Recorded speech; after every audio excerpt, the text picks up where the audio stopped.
The mirror cracked while the governor was still admiring himself. A thin silver line ran from his reflected crown to his reflected heart, dividing the handsome face that Master Elian had carefully created. The governor's smile vanished. Guards reached for their swords. Elian stood frozen beside the velvet-covered frame, knowing that one honest flaw could destroy the reputation built upon 1,000 beautiful lies. Then the governor stepped closer. The crack narrowed his broad cheeks and sharpened his tired eyes.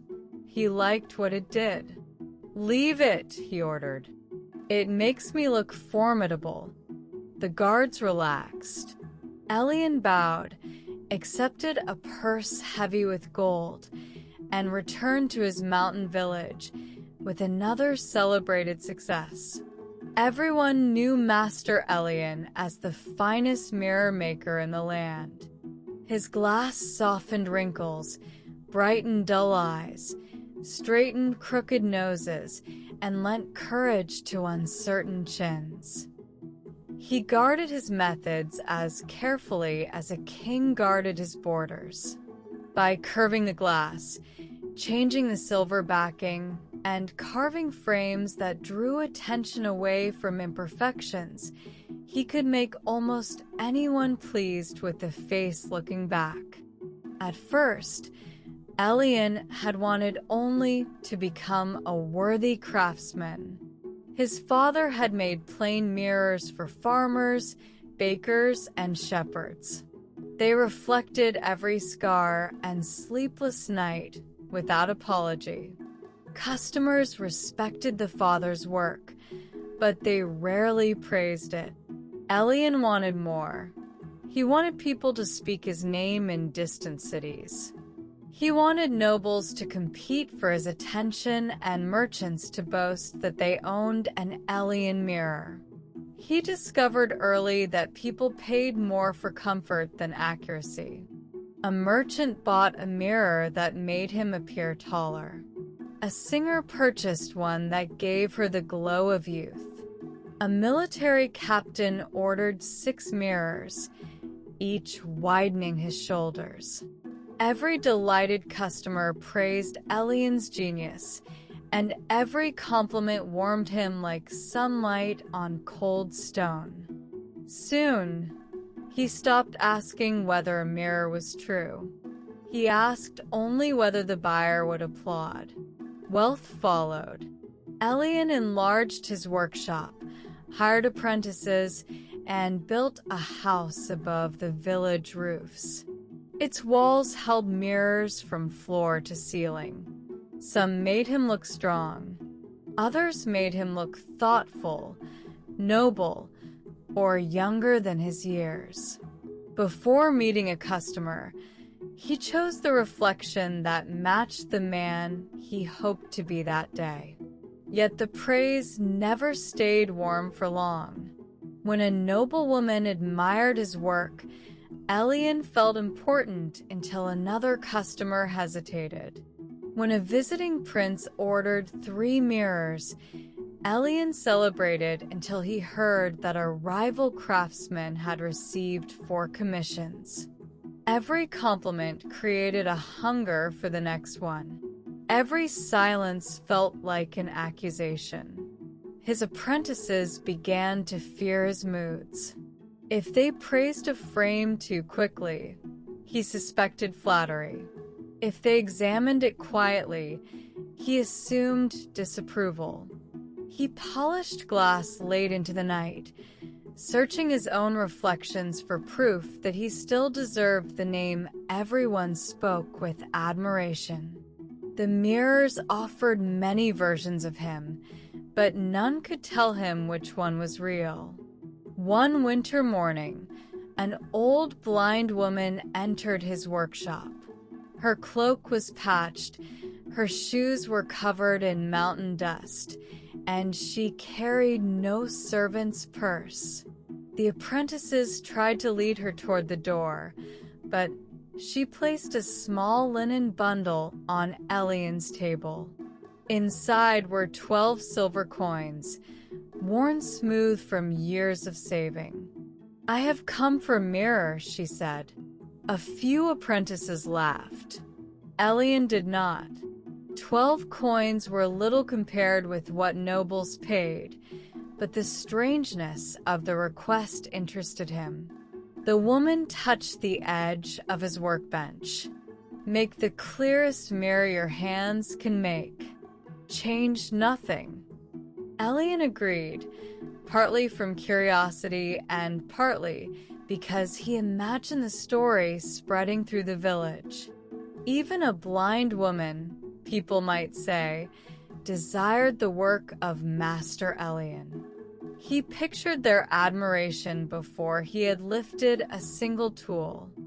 For 7 days, he worked on her commission.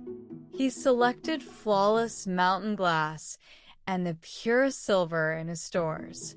Habit guided his hands toward the secret curves that softened age, but he stopped himself.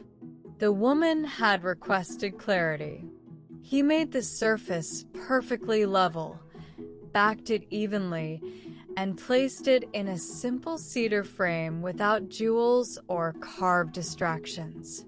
When she returned, snow rested on her gray hair. Elian set the mirror before her. She ran her fingers over the cedar frame, then turned the glass toward him. "Describe what you see." Elian expected to describe her face. Instead, he saw himself behind her shoulder. The plain glass gave him no stronger jaw, no brighter eyes, no noble bearing. It showed a tired man in an expensive robe, his back slightly bent from long nights at the polishing table. Silver dust clung to his sleeve. Irritation tightened his mouth. He shifted the mirror, but the image remained. "I see the workshop," he began. "The furnace, the shelves, the winter light." The woman waited. "I see you holding the frame." She continued to wait, her clouded eyes resting nowhere. Elian understood that she would not leave with a description of furniture. He looked again. "I see myself." She held the mirror steady.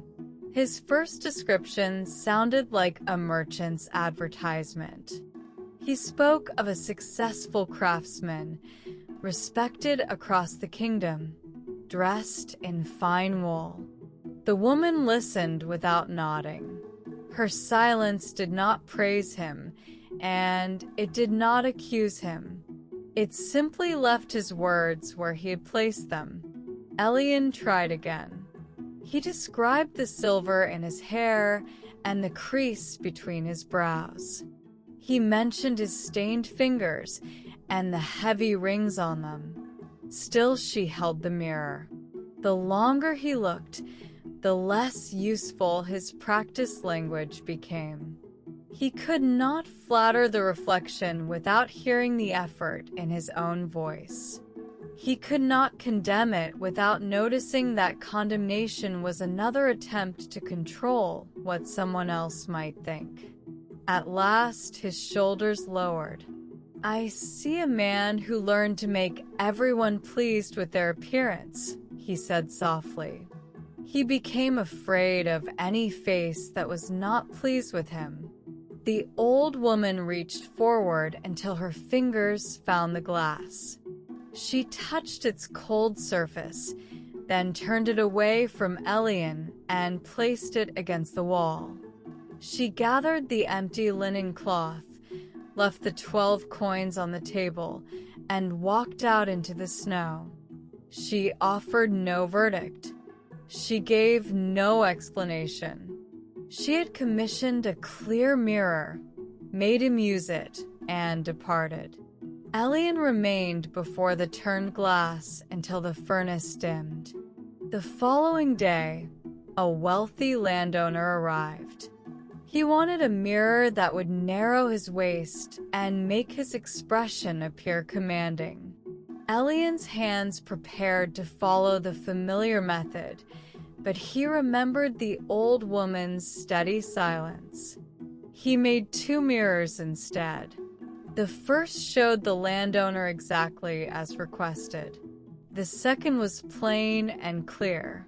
When the customer came to collect his order, Elian placed both before him. The landowner laughed at the honest mirror, then admired the flattering one. Elian felt the old hunger rise, eager for approval. But he did not hide the second mirror or apologize for it. The landowner eventually carried away the clear one. Not every customer made the same choice. Some became angry. Some accused Elian of losing his gift. Orders from the capital grew fewer. For a time, his name was spoken with disappointment rather than wonder. Each criticism struck the hollow place he had spent years decorating. Elian began to sit with that discomfort instead of immediately polishing it away. He removed most of the mirrors from his house. He kept one plain piece of glass beside the front door. Each morning, it reflected whatever arrived: confidence, fatigue, pride, loneliness, patience, or fear. He stopped choosing a face before entering the world. His work changed slowly. He still made beautiful frames, but beauty no longer served as a curtain.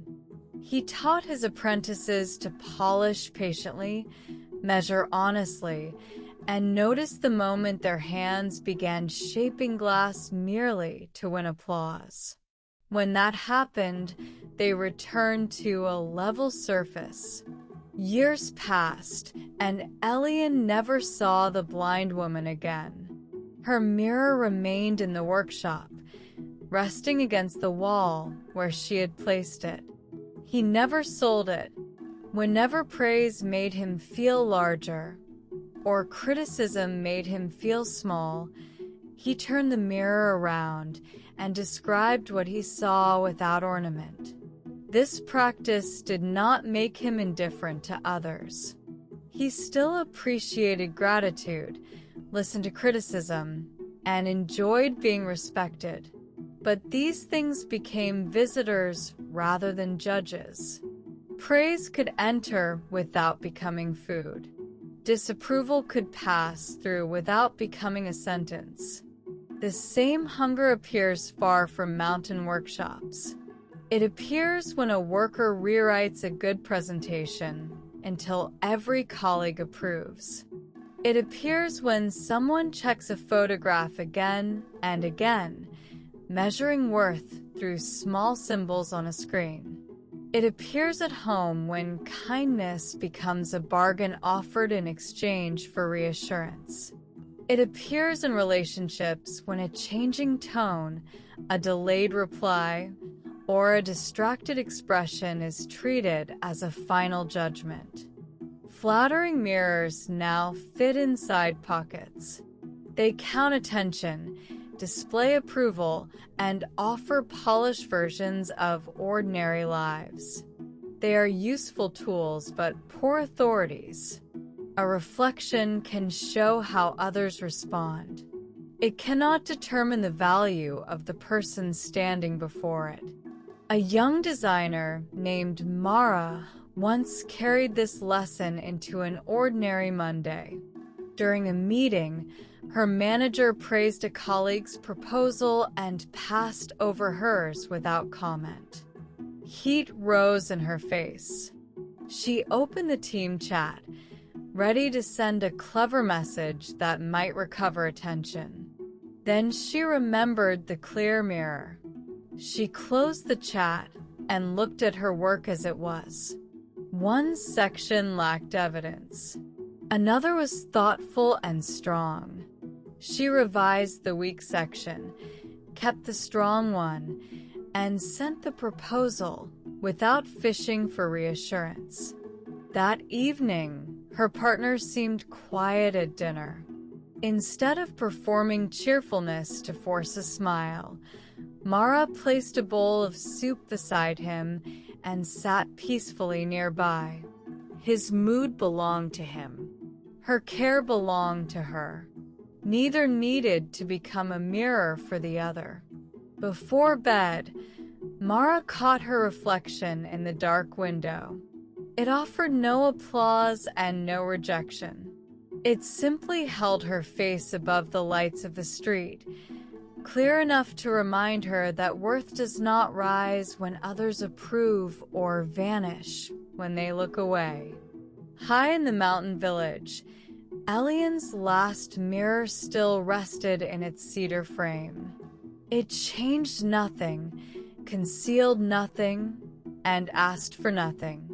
Those who stood before it could finally stop bargaining with their reflection and return to the quiet ground within themselves. Keep this lesson with you and return whenever your mind needs a quieter path.